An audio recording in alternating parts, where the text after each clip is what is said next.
Hey guys, welcome to the Field of 68 YouTube channel. If you like what you see here, hit that subscribe button and you'll get more college basketball content just like this. Here is overreaction number 4. Illinois isn't a fringe NCAA tournament team without Terrence Shannon. They are an NIT team without Terrence Shannon available. Tyler, talk to me about the Illini. They lost at home to one of the worst road teams in college basketball on Sunday in Maryland. Are you concerned about Illinois? Where do you stand here? Is it an overreaction to say that they are headed to the NIT? It's not. And I'm sorry, Illinois fans. I'm not sold on you guys' team. I do believe that Coleman Hawkins, listen, he is a great player. I think he does a lot of things, but I don't think he has a surrounding cast outside of Terrence Shannon. And I think losing a guy like that who is probably having an All-American type year, that's not sustainable. And I don't think that the Big Ten is a very challenging conference. So I do think they'll get some wins. But overall picture, I do not see them doing much if they do make it into the tournament. Now they can prove me wrong and use this as fuel, but I'm just not a big believer in them. And also their style of play isn't really, something that I would tune in and watch to. It's not really aesthetically pleasing as somebody who likes to watch, basketball a lot. I don't really think, ISOs and, not sharing the ball is good quality basketball, in my opinion. I see a lot of that when I watch Illinois. Yeah, we got to get you watching Dane Danger, the king of booty ball. Jerel, what do you make of Illinois?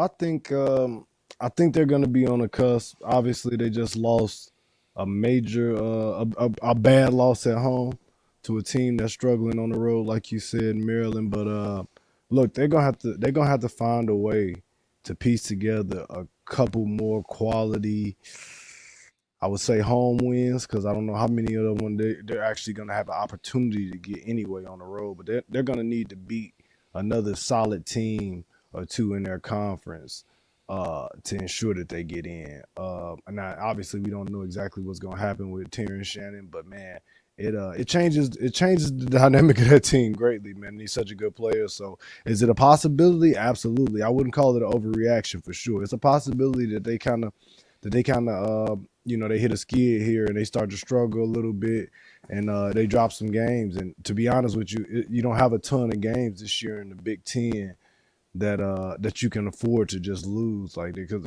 all they're gonna be bad losses. There's gonna be some bad losses in there because there's not a ton of quality good teams in the Big Ten this year. So outside of Purdue, who they already played once, where does the quality come in? That you're gonna have a lot of games where it's gonna be pressure. Like, this team isn't the best team, but we can't lose to them at home. Otherwise, they're gonna be in a lot of trouble. Yeah, the one thing that I'll say is that I don't think they've banked enough great wins to be able to withstand a 500 kind of season in the Big Ten, especially if it's going to be one of those things where the committee says, well, when you beat Florida Atlantic and you won at Rutgers, you had Terrence Shannon and now he's not there, and this, that, and the third. If the tournament started today, they were I think they would very clearly be in. And probably with a pretty decent seed, but it's about what happens the rest of the year. They don't get Wisconsin until March 2nd. That game is on the road. And when they play Purdue again at home, that is not going to be until March 5th. So hopefully they can figure something out there.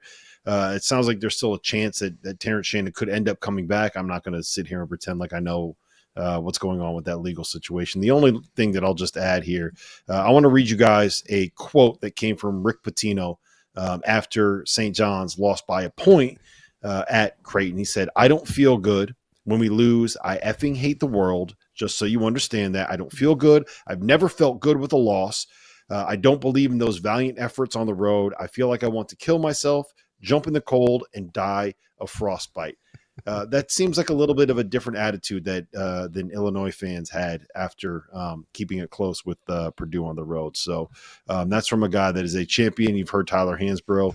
hate on Illinois for that attitude for a champion. And we're just kidding, Illinois fans. Look, we were trolling you guys. Hopefully you got a little bit of a laugh at that. All right. Thank you for watching the Field of 68. If you've enjoyed what you've seen here, hit that like button, share this link with your friends, or check out the description for some other places that you can consume Field 68 content.